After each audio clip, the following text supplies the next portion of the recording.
La situation de Peña me fait énormément de peine, mais tout d'abord on va parler du fait que Íñigo Martínez va prolonger. Attendez, bougez pas, je vous explique. Íñigo Martínez va prolonger d'une année de plus 2026. Le club a décidé de le récompenser pour ses performances avant même qu'il n'utilise sa clause pour renouveler automatiquement. Franchement, c'est tout à fait mérité pour Íñigo Martínez, monstrueux depuis le début de saison. On s'attendait à rien, mais Flick l'a fait évoluer. Franchement, on n'a qu'une hâte, c'est de son retour. Maintenant les gars, venez, on refait tout de A à Z. Ter Stegen s'est blessé. On était tous dégoûtés parce qu'on se disait que Ter Stegen est nul, mais que Peña est encore plus nul. Et ben la tête qui nous a tous fait taire. Il a été bon. Classico, il a été bon. Ligue des Champions, il a été bon. Il a été bon, Peña, on n'a rien à lui reprocher. Il est juste petit en taille. Ce qui fait qu'il y a certains buts qui se prend, mais c'est pas de sa faute, c'est parce qu'il est petit. Dites-vous que Szczęsny, c'est ça en Ligue des Champions. C'est ça encore une fois en Ligue des Champions. C'est ça en Supercoupe, en finale de Supercoupe. Et c'est ça en Liga. Et ben dites-vous que pour Flick, Szczęsny est devenu le gardien numéro 1. Szczęsny est devenu le gardien numéro 1 devant Peña. Je ne blâme pas la décision de Flick, mais je vous explique juste, imagine comment ça va être compliqué psychologiquement pour Peña, qui se voit être au banc du jour au lendemain par un joueur qui sort de la retraite, alors qu'il a fait 0 erreur comparé à Szczęsny. J'espère que ça va pas trop l'affecter. Ah mais les gars, fallait jamais me dire ça, hein, guettez seulement.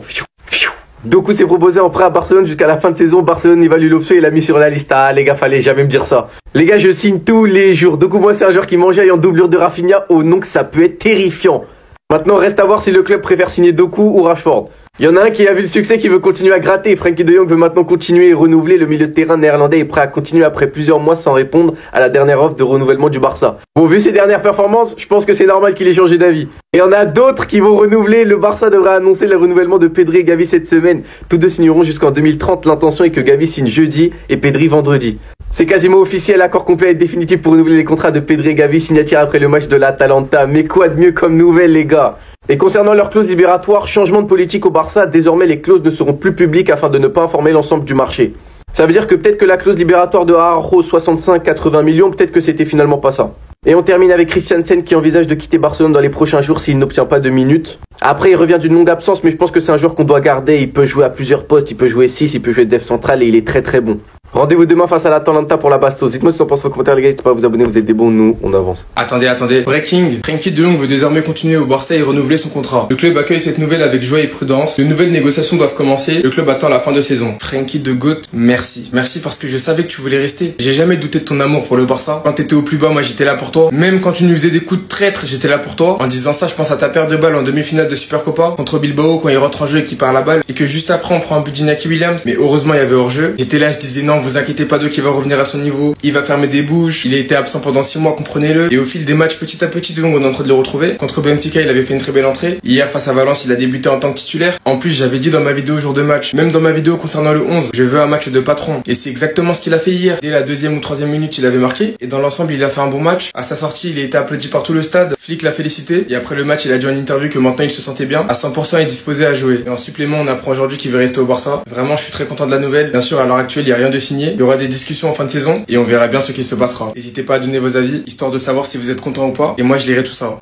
Le joueur belge Jérémy Doku s'est proposé au FC Barcelone pour cette deuxième partie de saison et arrivé en prêt. Donc le Barça pour l'instant évalue cette option. Pourquoi? Parce que d'après les infos qu'on peut voir les gars, Doku souhaiterait quitter Manchester City par rapport à son faible temps de jeu et il souhaiterait un point de chute on peut dire, et le Barça bien sûr peut être une option très bien pour lui. Donc après ça se jouera entre Rashford bien sûr et Doku, lequel préférez-vous? On a pu voir également aujourd'hui un communiqué médical de la part du club sur Christensen qui s'est de nouveau blessé au muscle solaire de la cuisse droite durant l'entraînement d'hier lundi. Donc la durée de son absence est estimée à 3 semaines. On lui souhaite bien sûr un très bon rétablissement.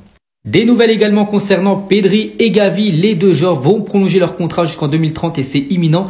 L'intention est que Gavi signe jeudi son nouveau contrat et que Pedri signe lui vendredi son nouveau contrat.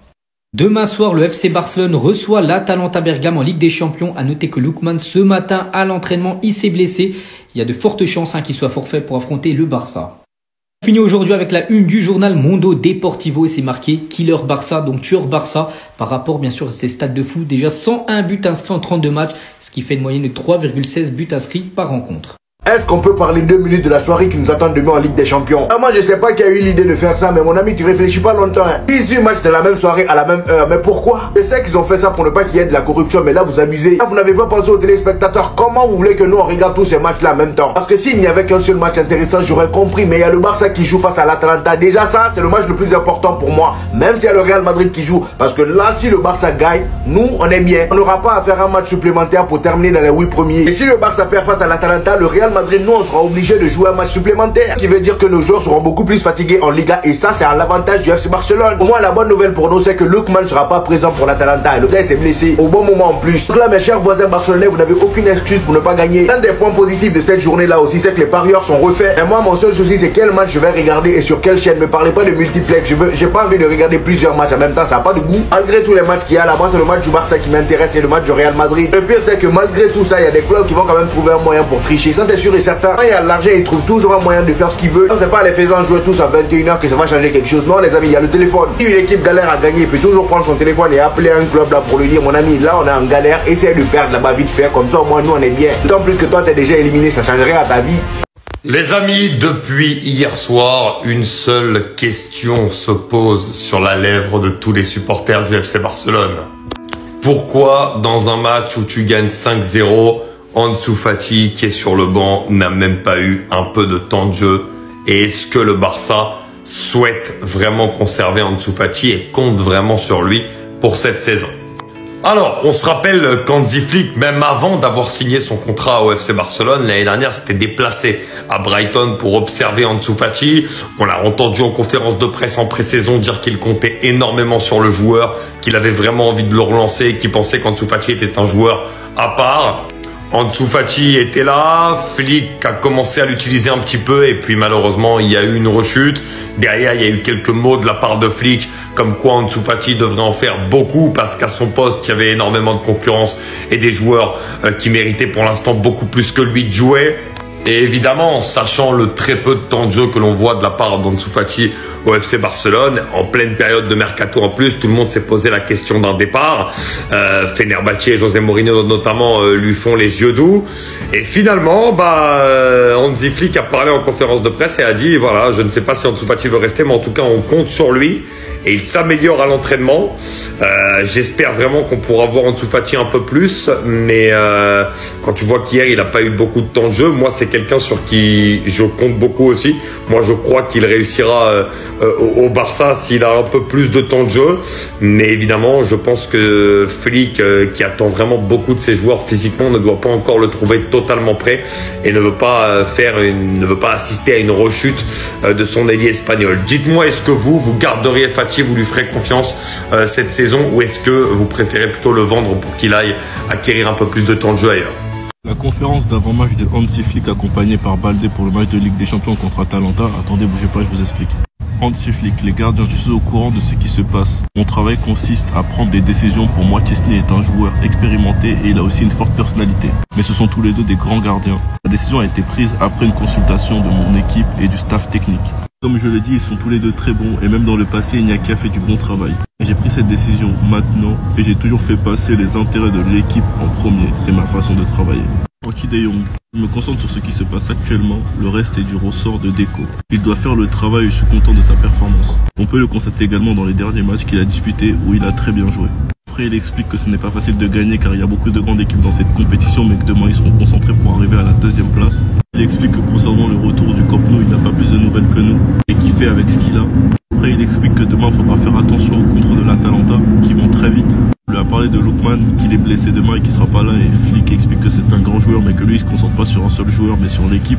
Balde explique qu'Ansu Fati traverse une période difficile et qu'il est convaincu qu'il va revenir. Il explique aussi que Lamine Yamal fait partie des meilleurs joueurs du monde, qu'il a beaucoup à apprendre. Il est revenu sur les insultes racistes qu'il a reçues face à Retafe. Il explique que demain, on a un match important et qu'ils sont en confiance. Enfin bref, sinon vous les gars, vous en pensez quoi? Nous, sur cette instance, on est... Attends, j'ai raté un truc là. Comment ça, Neymar, il va 6 mois à Santos et ensuite il veut revenir en Europe? Comment ça? Regardez les gars, moi je croyais vraiment il allait finir à Santos là. Neymar signera un contrat de 6 mois sans option pour une saison supplémentaire avec Santos. Le Brésilien a l'intention de revenir en Europe la saison prochaine. Donc en gros, il fait 6 mois à Santos pour se remettre en forme. Et dès juillet, dès août, dès septembre, il veut un nouveau club en Europe. Mais moi Neymar, je l'aime trop. Moi, le Ney, je le kiffe. Mais il va aller où en Europe? Parce que là, honnêtement, bon, après, on n'a pas vu les 6 mois avec Santos qu'il va faire, bien évidemment.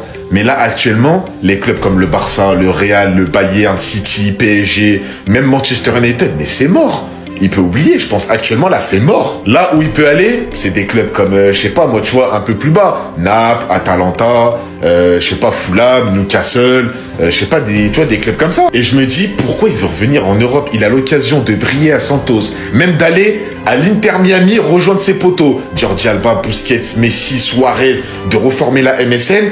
Non, il veut revenir en Europe. Après, peut-être que c'est pour la Coupe du Monde 2026, il veut se remettre en forme. Un peu comme Messi qui était resté en Europe, il était parti au PSG pour se mettre en forme avant la Coupe du Monde, il avait gagné la Coupe du Monde.